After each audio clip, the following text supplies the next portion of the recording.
маалым болгондой бүгүнкү темабыз ошол санариптештирүү багытында жүрмөкчү.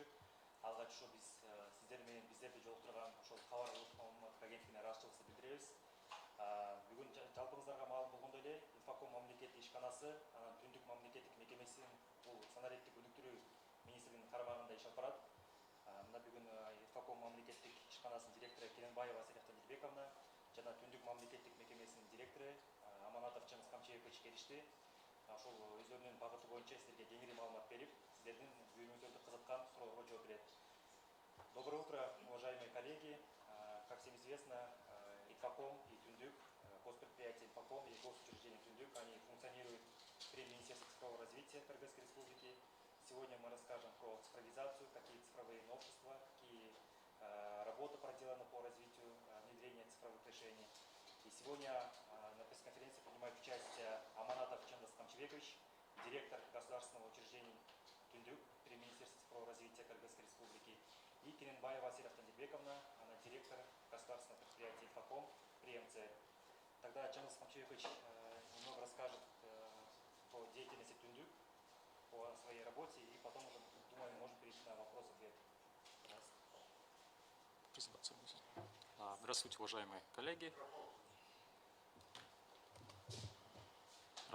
Слышно, да? Здравствуйте, уважаемые коллеги. Позвольте рассказать про экосистему Түндүк, где входит таких масштабных, как 5 информационных систем, которые входят в закон об электронном управлении. И этими системами на сегодняшний день являются техническими операторами, также сопровождает, разрабатывает, оптимизирует государственное учреждение Түндүк. Во главе, скажем так, цифровизации стоит система межведомственного электронного взаимодействия Түндүк. Данная система позволяет обмениваться данными между государственными органами, между частными организациями, то есть коммерческими организациями по модели B2B, G2B, G2G, G2B. То есть на сегодняшний день в данной системе зарегистрировано 204 участника, из них 127 коммерческих организаций и 77 государственных органов. В данной системе зарегистрировано 299 подсистем, это имеется в виду 299 информационных систем из 204 участника, 1030 сервисов зарегистрировано. Также на сегодняшний день имеем более 1 миллиарда транзакций. Это имеется в виду то, что наши государственные органы, также коммерческие организации между государственными органами перестали обмениваться бумагами. И это экономия более 1 миллиарда бумаг, либо экономия времени, да, для наших населений, и также для государственных органов. Также данная система синтегрирована с государственным порталом электронных услуг. Как вы знаете, в 2019 году был запущен государственный портал электронных услуг, где на сегодняшний день предоставляется 149 государственных электронных услуг из 37 государственных органов. Имеется более 60 онлайн-услуг. Что это имеется в виду? Онлайн-услуги – это гражданин, когда нажав одну кнопочку, буквально за 5 минут он может получить готовый сформированный ответ от государственного органа. И эти запросы как раз таки идут через систему межведомственного электронного взаимодействия напрямую в базу данных государственного органа.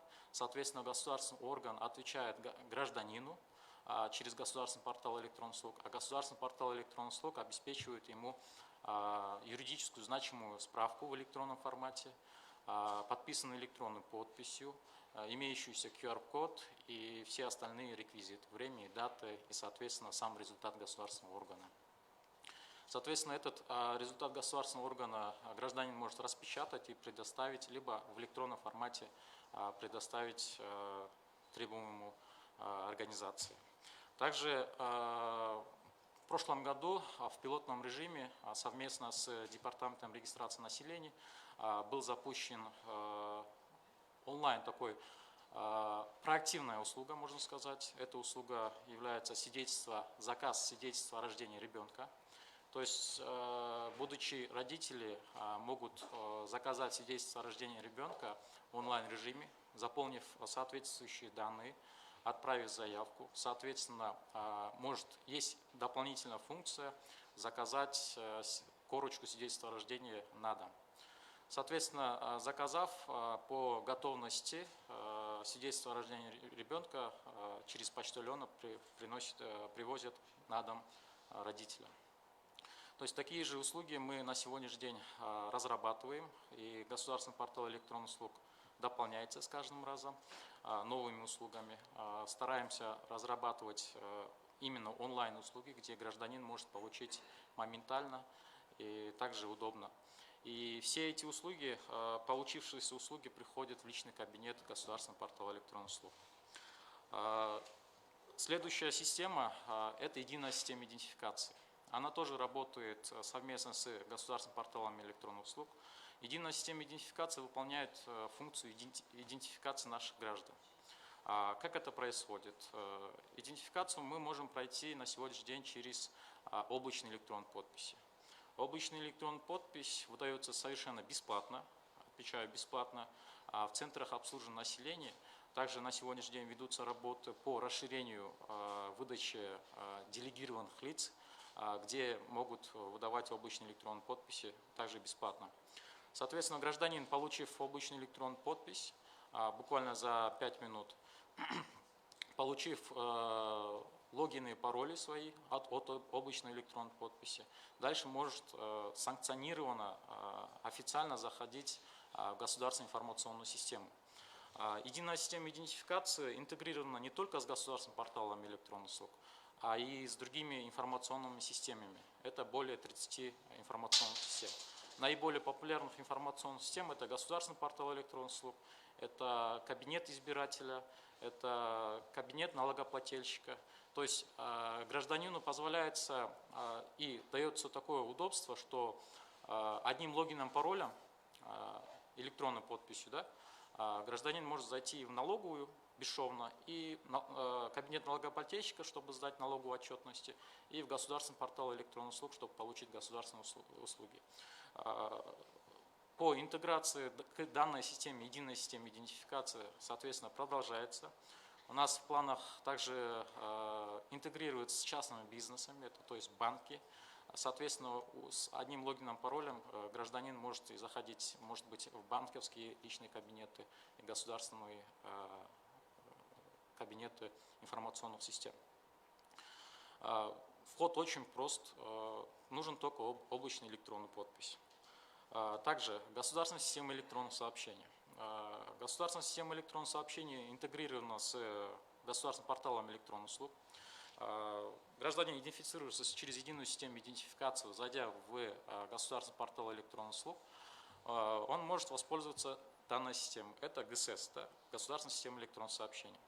Что позволяет сделать эта система? Эта система позволяет подать обращение граждан любых из государственных органов в электронном формате. Особенности данной системы – это моментальная доставка ваших обращений.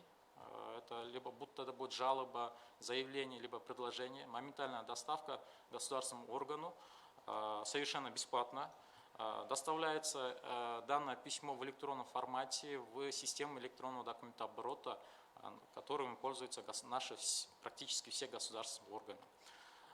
После чего гражданин, после того, подав это заявление, гражданин может отслеживать свои заявления.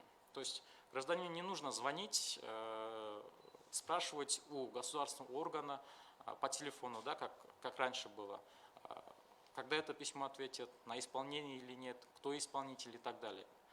Гражданин может в личном кабинете ГСС просто отслеживать свои статусы, то есть доставлено, отправлено, на исполнение и обработано. Как только государственный орган обрабатывает это заявление, гражданину автоматически направляют в электронном формате, и этот электронный формат ответ обращения попадает в личный кабинет гражданина. Соответственно, гражданин может ознакомиться с обращением и дальше продолжить свою деятельность. Государственный портал электронных услуг не ограничивается этой функцией, то есть он интегрирован с ГСС, с системой межведомственного электронного взаимодействия, с единой системой идентификации. Также имеется множество, один из таких услуг у государственного портала электронных услуг, гражданин может проверить, куда его персональные данные передаются. Есть такая услуга, где гражданин, запросив, может узнать в электронном формате через СМЭФ Түндүк, какие персональные данные о нем были запрошены. Также мобильное приложение государственного портала электронных услуг. Как вам известно, мобильное приложение электронных услуг был запущен в 2020 году, первая версия. Вторую версию мы обновили в 2022 году. И 2022 года 30 декабря с обновлением второй версии вышли цифровые документы, и эти цифровые документы юридически стали значимыми. С 2022 года 30 декабря цифровые документы начали работать. И на сегодняшний день в мобильном приложении Түндүк реализовано 4 цифровых документа. Это ID-паспорт гражданина, это водительское удостоверение, свидетельство о регистрации транспорта и свидетельство о рождении ребенка. Также в планах, в ближайших планах, буквально в ближайшем будущем идет работа по новому цифровому документу. Это свидетельство о заключении брака и о расторжении брака. На мобильном приложении граждане также заходят через облачную электронную подпись, через которую может зайти в налоговую, либо в кабинет государственного портала электронных услуг.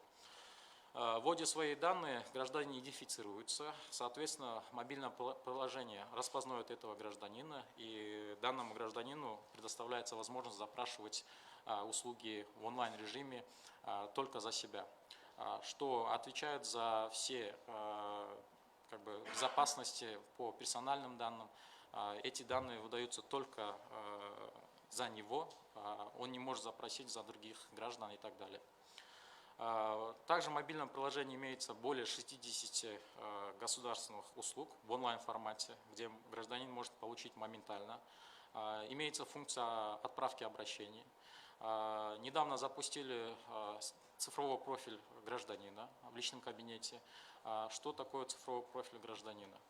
Цифровой профиль гражданина на мобильном приложении имеет функцию выдавать информацию о стационарном лечении, о ПЦР-анализах, о анализах против ковид и другие анализы гражданин может проверить, и вся его история может отображаться в цифровом профиле гражданина.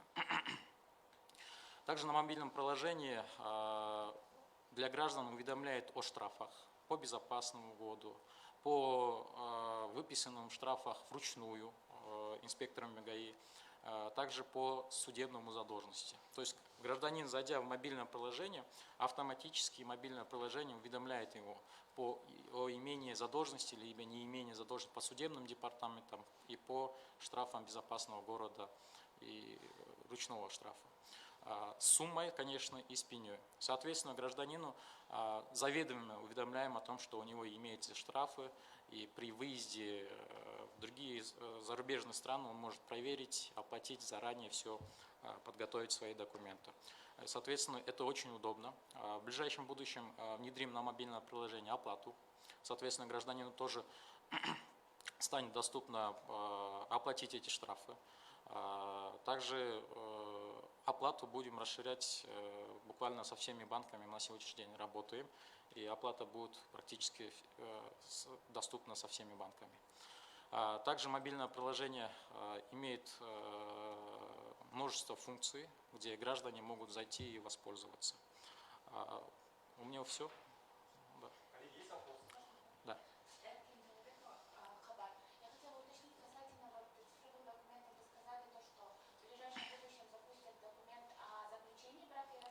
Все верно. Ранее вы говорили, что еще будут запускать об окончании вуза и пенсионное, да, вроде? Да, это все по очереди мы разрабатываем. То есть у нас на сегодняшний день в планах стоит свидетельство о заключении, о расторжении. Дальше, как мы реализуем свидетельство о расторжении брака, по порядку плана мы начнем уже о пенсионном, потом уже о завершении диплома. Хочу отметить о том, что эти цифровые документы разрабатываются совместно с государственными органами.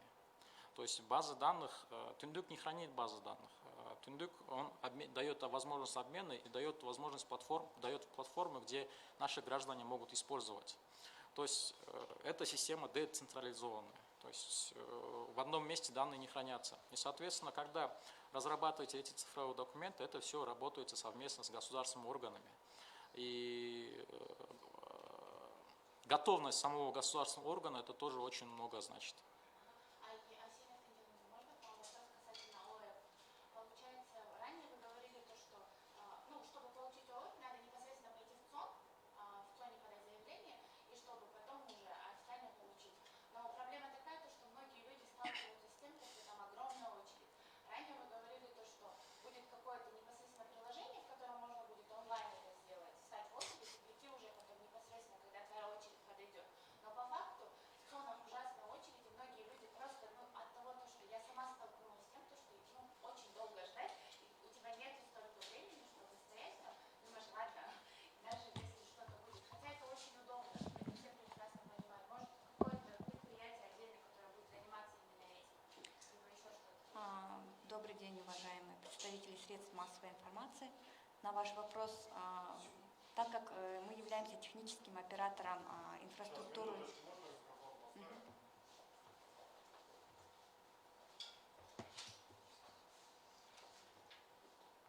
Можно будет, да, продолжить? Так как мы являемся техническим оператором инфраструктуры открытых ключей, то есть инфраструктуры электронных подписей, которые выдаются у нас и на токенах, и в облачном виде, действительно мы сейчас реализуем его делегированием не только в центрах обслуживания населения, но и в учебных центрах, которые в центрах избирательных участках, которые сейчас размещены в налоговых, в банках были делегированы, чтобы просто граждан не направляли в центры обслуживания населения. Но так как мы видим, что когда есть цифровые решения, цифровые сервисы, и мы говорим, а вот за подписью вам надо физически теперь посетить центр обслуживания населения, тут, конечно, мы решили, что надо развивать это направление, тем более мы изучили опыт других стран, допустим, наших же соседей Казахстана, где они давно уже запустили удаленную выдачу электронных подписей. А на данный момент нами инициировано постановление Кабинета министров, который позволяет в пилотном режиме апробировать удаленную выдачу облачных подписей, и по результатам которого мы оценим, насколько имеются риски, и уже рассмотрим дальнейшую его реализацию. Сейчас это постановление находится в администрации президента. Как только эта инициатива будет принята, будет возможность выдачи облачных подписей без физического посещения через мобильное приложение в удаленном виде. Сейчас эта инициатива у нас прорабатывается. Спасибо большое. Можно дополнить. На сегодняшний день облачные электронные подписи выдаются не только в ЦОН. В сентябре месяце ЦИК, Центр избирательной комиссии, открывал 70 учебных центров. В рамках этих 70 учебных центров ЦИК тоже выдает облачные электронные подписи. Это в основном в наших регионах. То есть в каждом населенном пункте практически имеется возможность выдачи облачной электронной подписи. Соответственно, выдача облачной электронной подписи тоже будет расширяться, и как раз Эльдар Хамидбеков отметил о том, что и в будущем будет онлайн-выдача. Нет, просто многие граждане, они не знают, что есть где-то учебные центры, поэтому идут в ЦОН. За счет этого большие очереди. Может, вам нужна какая-то информационная кампания, которая будет заниматься непосредственно освещением того, что можно получить где-то в другом месте, а не в ЦОНе. Вы нам поможете. Спасибо. У вас тоже есть вопросы? Последний, может, Вы можете уточнить онлайн получение свидетельства о рождении? Информация была еще осенью, я помню, это был пилотный проект, то есть сейчас вы уже полноценно его запустили, да, по Кыргызстану? Нет, на сегодняшний день идет пилот. До сих пор? До сих пор идет пилот. Мы еще официально не запустили полномасштабно по Кыргызстану, но сейчас в рамках, по итогам пилота дорабатывается система, потому что были некоторые недочеты, и эти недочеты мы дорабатываем, и, соответственно, в скором будущем выпустим к полномасштабному режиме. То есть из нового проекта, чтобы за последние полгода это одна из крупных инициатив?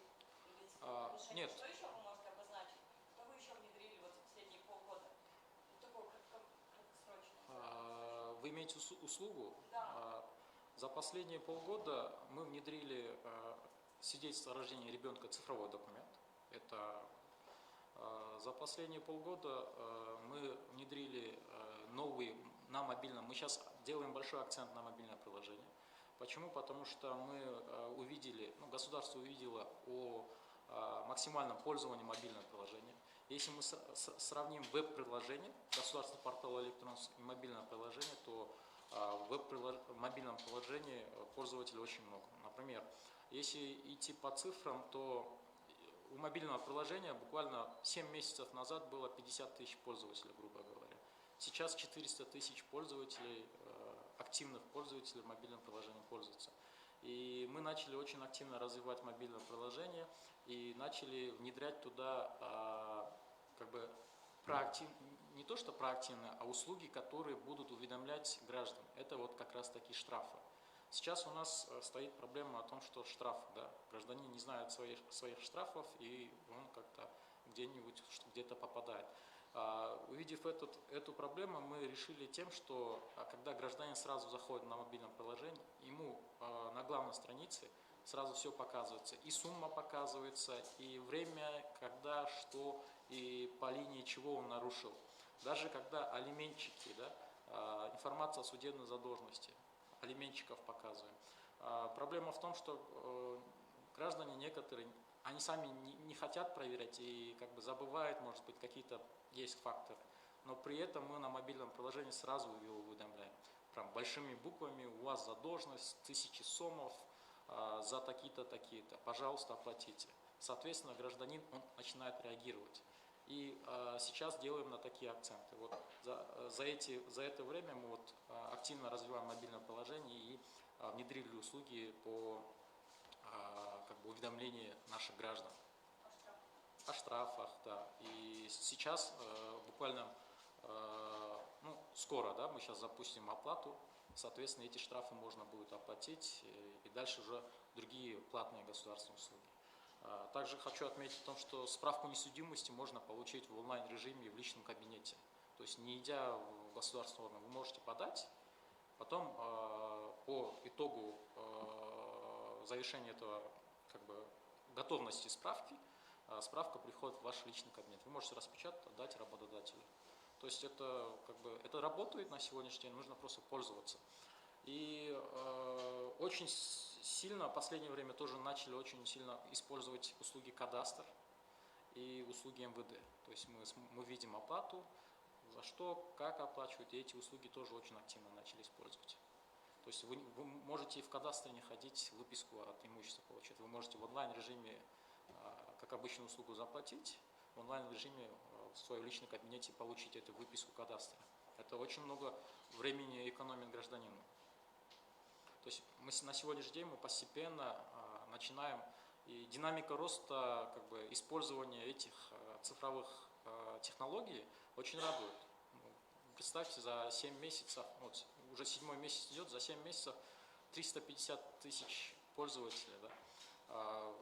Такие обороты даже некоторые банки не набирали, которые уже давно работают. То есть это очень активно радует.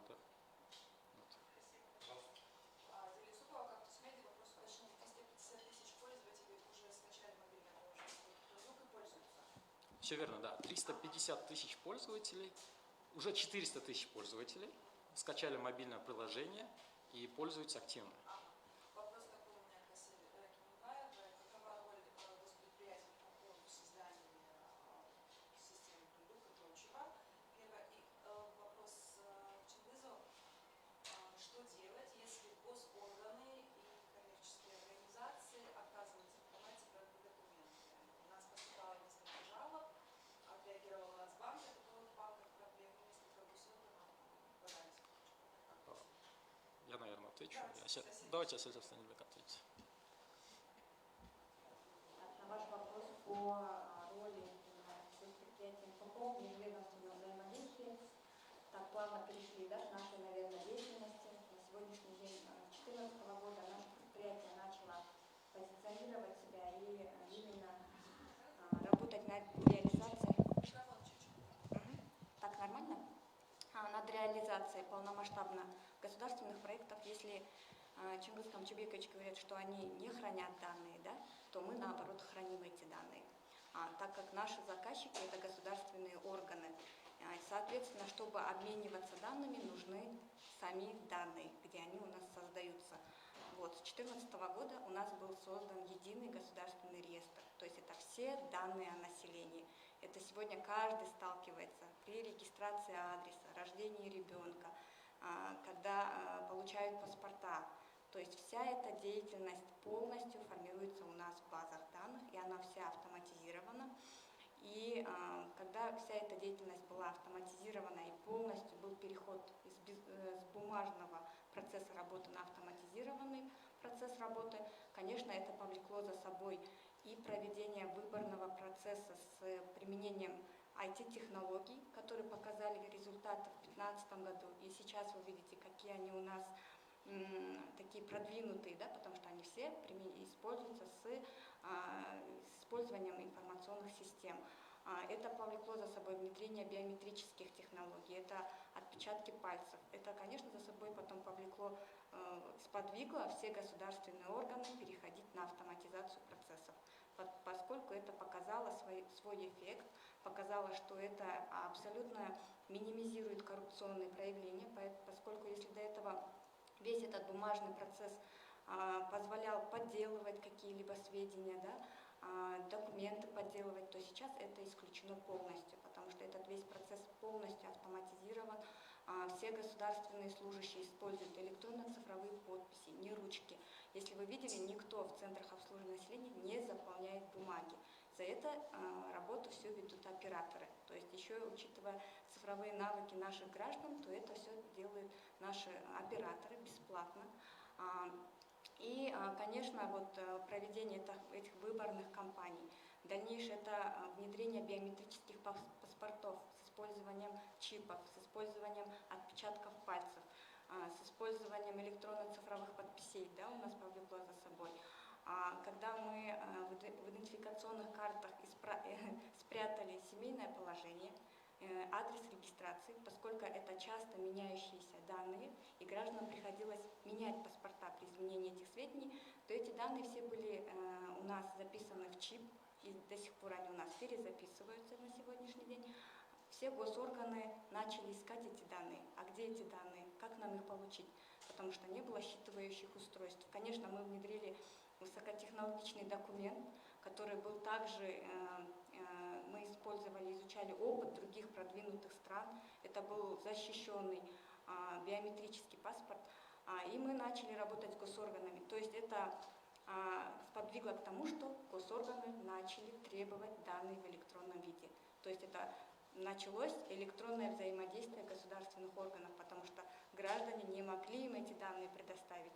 И вот в таком виде 2016 года, далее уже в 2018 году, первым из таких IT-предприятий, которые начали подключаться к СМЭФ Тундук, это были мы, поскольку весь реестр населения, он был у нас, и всем государственным органам нужны были эти персональные данные о гражданах Кыргызской республики. Это как раз-таки все необходимые сведения, которые нужны и при обращении в образовательную сферу, медицинскую сферу, в социальную сферу. То есть это были очень чувствительные данные. А потом также это позволило уже взаимодействовать на тот момент уже с коммерческим сектором, с банковским сектором. До этого все государственные органы были закрытыми, никто не предоставлял эти сведения. Но у них и не было этих данных на самом деле. И сегодняшний день у нас все государственные органы, коммерческий сектор сегодня благополучно через СМЭФ Тундук у нас обмениваются и получают эти данные в электронном виде. И в дальнейшем это позволило нарастить и развивать наш единый государственный реестр населения. Так как мы начали внедрять и больше акцент делать на идентификацию, потому что мы сегодня уже все в цифровой среде, наше время требует уже, чтобы мы внедряли надежные средства идентификации, поскольку уже мы уходим именно в цифровое пространство, поэтому мы начали, на тот момент еще процесс тормозился именно идентификации, то есть это электронно-цифровые подписи, которые выдавались на токенах, И их стоимость их была в разы дороже. На тот момент это составляло порядка 3000 сомов.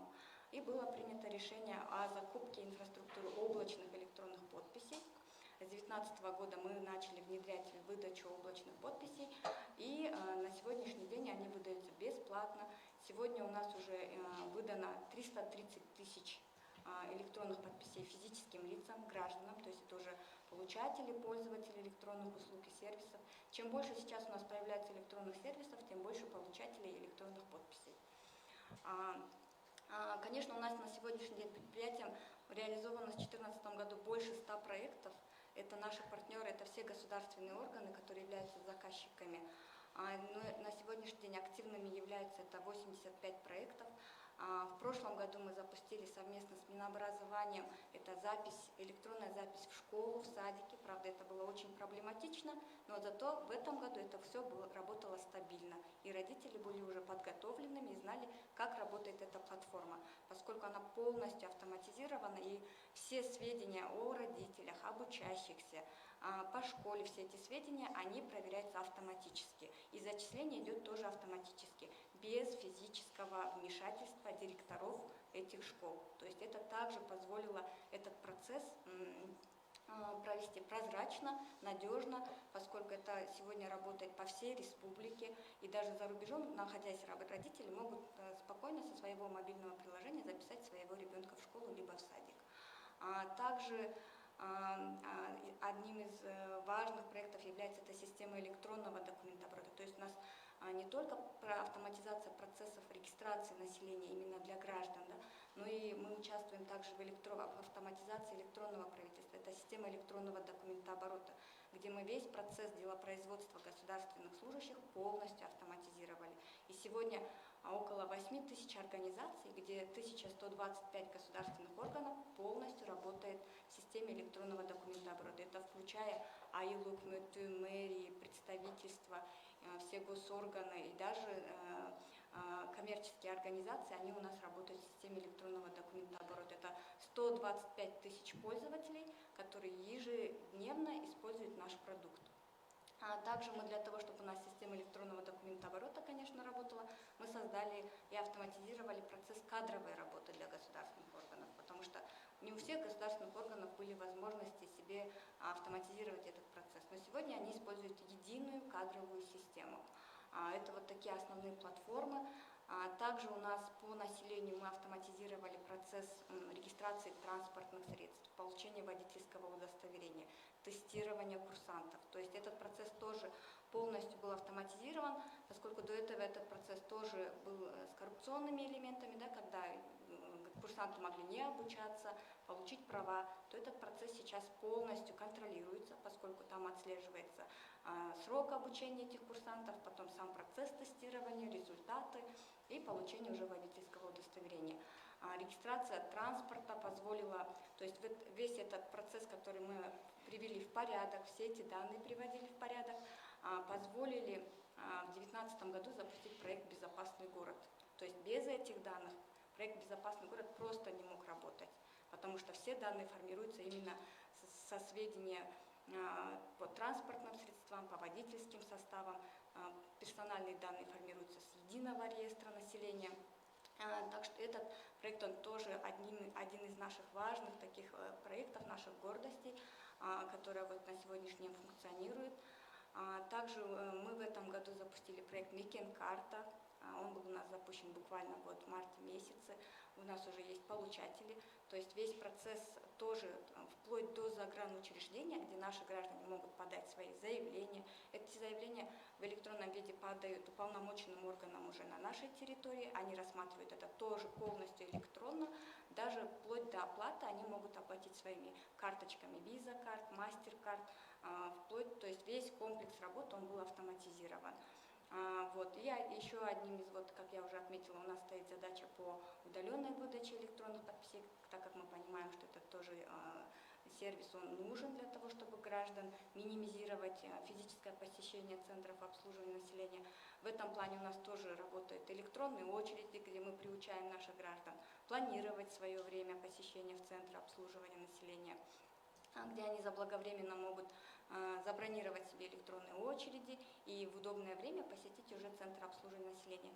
С каждым годом у нас наших граждан увеличивается, которые пользуются этими сервисами, и мы активно их внедряем уже во всех центрах обслуживания населения. То есть все оплаты, которые мы сейчас у нас работают в центрах обслуживания населения, в системе УНА, там есть прием оплаты в электронном виде. То есть нет необходимости стоять в очередях. Все наши партнеры, банки, они подключились к нам, они могут через их мобильные приложения, через QR-коды, через посттерминалы.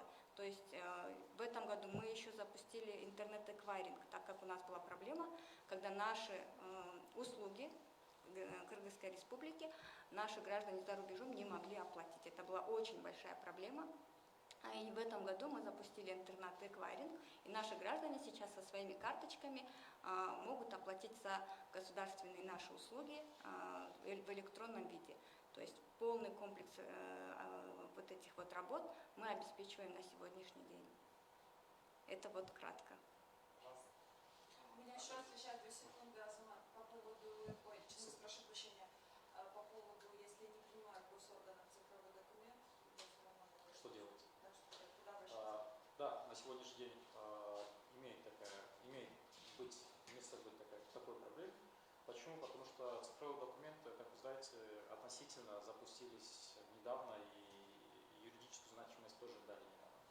И некоторые банки, некоторые государственные органы еще не были готовы к данной инициативе, и на сегодняшний день они прорабатывают вопросы интеграции с нами для проверки для валидности этих цифровых документов.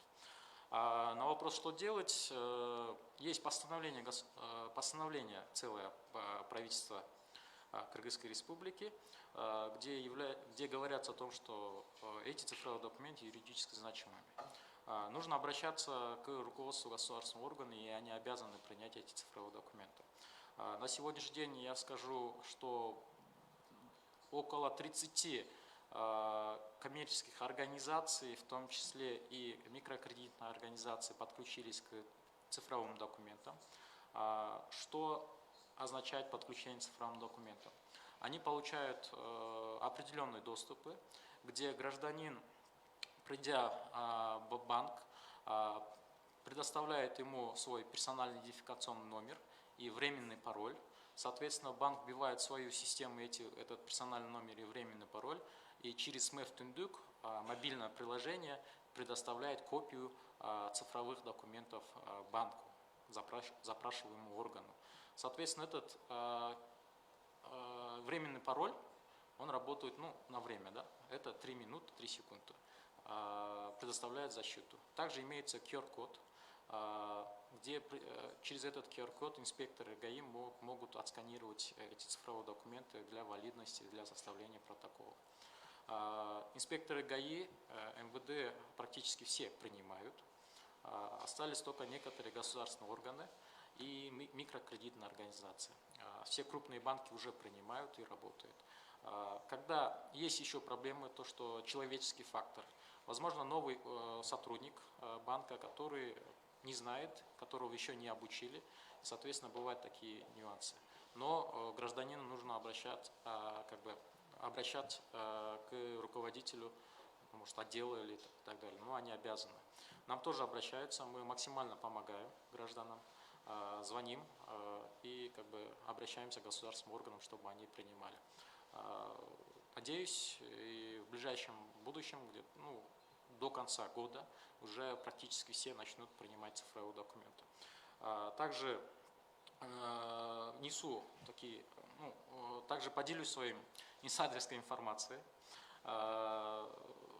Чтобы стимулировать предоставление электронных государственных услуг и расширение этих государственных услуг и цифровых документов, мы созрели и государственные услуги, и цифровые документы делегировать на другие площадки. Это, возможно, будут мобильные кошельки и так далее.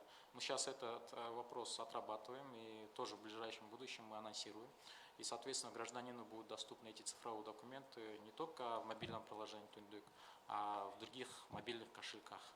при условии, то, что у гражданина есть обычная электронная подпись. Имеется ли информация, какой объем платежей по госуслугам прошел через систему ЗИГ? К сожалению, эту информацию не имеется, и я не могу озвучить, на какую сумму уйдет платеж. Коллеги, еще вопрос?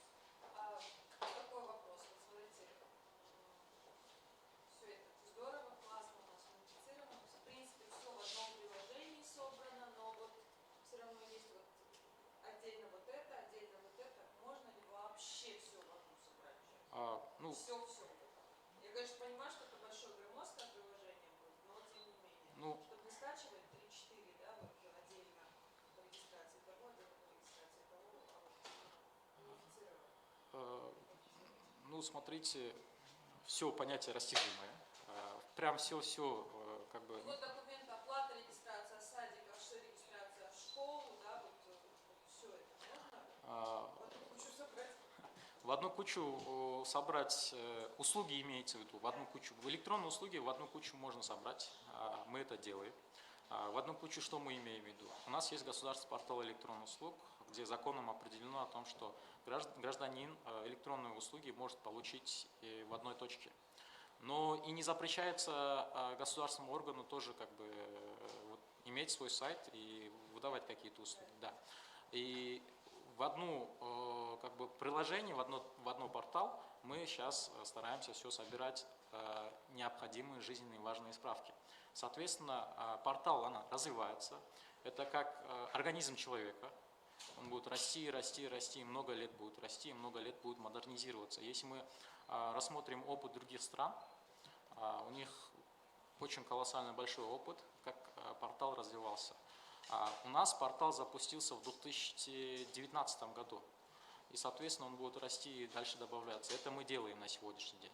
И на сегодняшний день размещены самые такие необходимые справки для гражданина.